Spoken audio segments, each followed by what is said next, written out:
भिखारन ने तोड़ा बहू का घमंड। रीटा की बहू शालू के अंदर बड़ा घमंड था।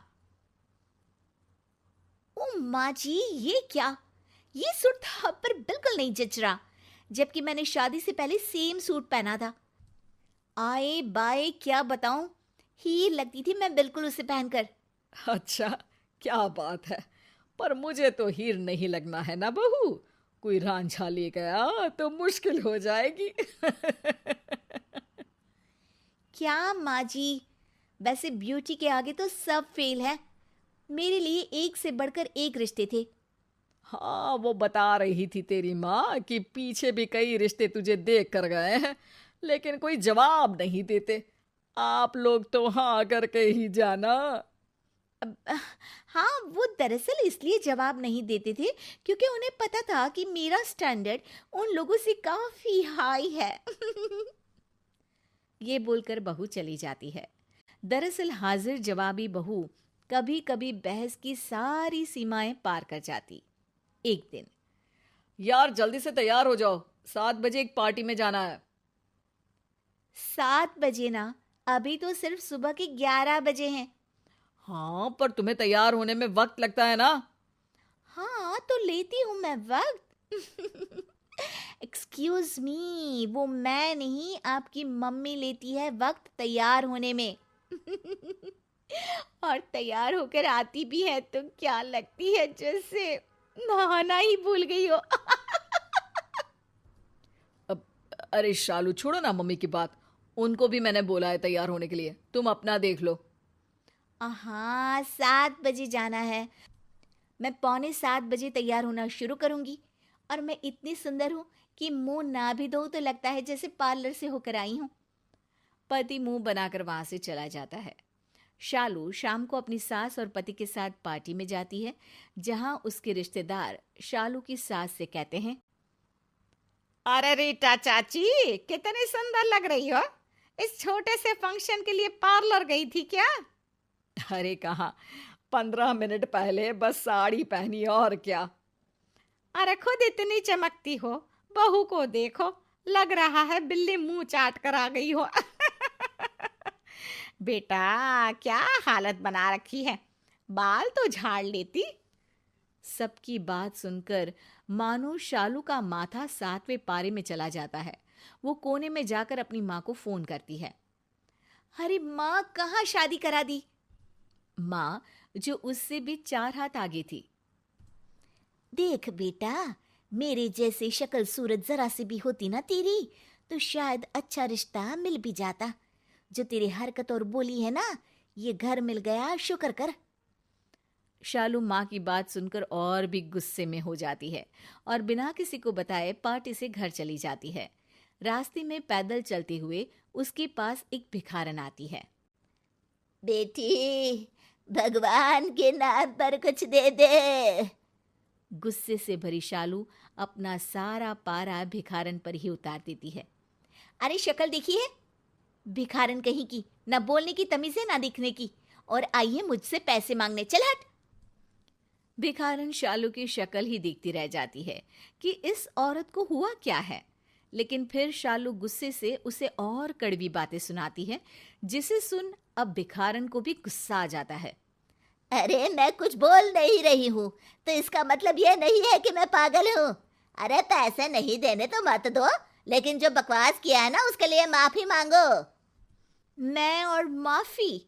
ओ माय माय, शक्ल देखिए अपनी। तूने एक सच्ची औरत का दिल दुखाया है।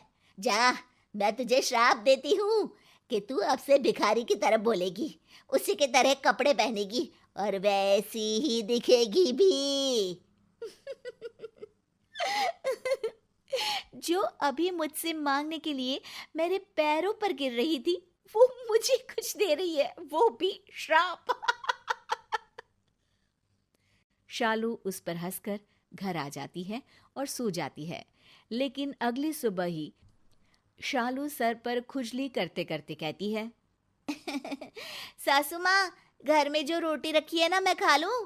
भगवान के नाम पर खाना ही दो ना, बहुत भूख लगी है।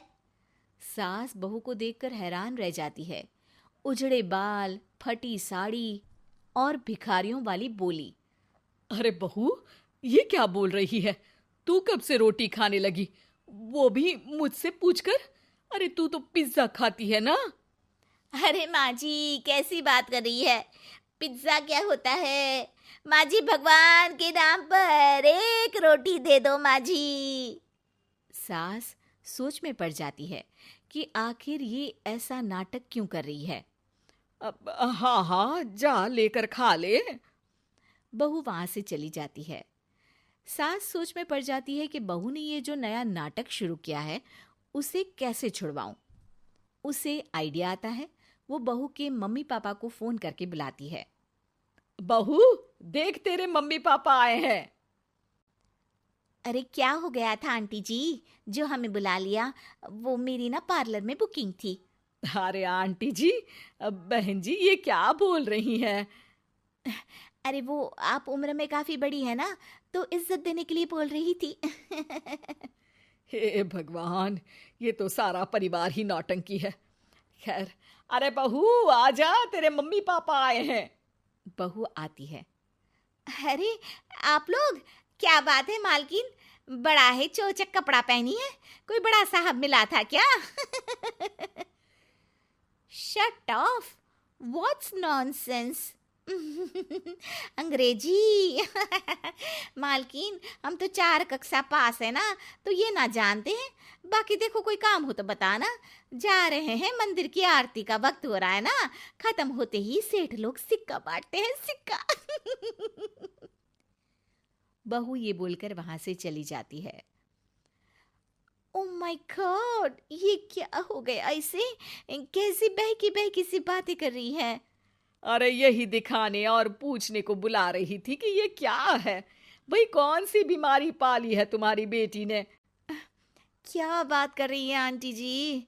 ए बुढ़िया, सुन, ये चेहरे में 55 किलो का पाउडर लगा के तू छपक छली नहीं बन जाएगी। अपनी बेटी का इलाज बताओ, निकल यहां से, वरना ये तेरा मुंह धुलाकर बनाऊंगी तुझे बेबी डॉल से आंटी। माँ घबराकर भागती है। नहीं नहीं, मुंह नहीं धोना, हम लोग नहीं जानते, पहले कभी मेरी बेटी ने ऐसा कुछ नहीं किया। सास समझ नहीं पाती है। वो बहू के पास किचन में जाती है तो वहां वो कचरे के डस्टबिन से सेब का टुकड़ा निकालकर खा रही होती है। सास को दया आ जाती है। वो बहू के पास जाकर उसका हाथ पकड़कर सारी बात पूछती है, जिससे उसे पता चल जाता है कि उसे क्या हुआ है। वो बहू को लेकर उसी भिखारन के पास वापस जाती है। अरे देख, तूने जो श्राप मेरी बहू को दिया है ना, उसे वापस ले ले। बहू भी रोने लगती है। हाँ, मुझे माफ कर दो। 2 झूठे दिखावे और शान के लिए मैंने ये सब किया। मैं माफी मांगती हूँ, भगवान के नाम पर मुझे माफ कर दो। वैसे तो मुझे भी नहीं पता कि मेरे श्राप में इतनी हिम्मत कहाँ से आई, लेकिन तुझे अपनी गलती का एहसास है तो मैं तुझे माफ करती हूँ। अब बहू पहले जैसी हो जाती है, लेकिन घमंड और दिल दुखाने वाले बोल बोलना छोड़ देती है।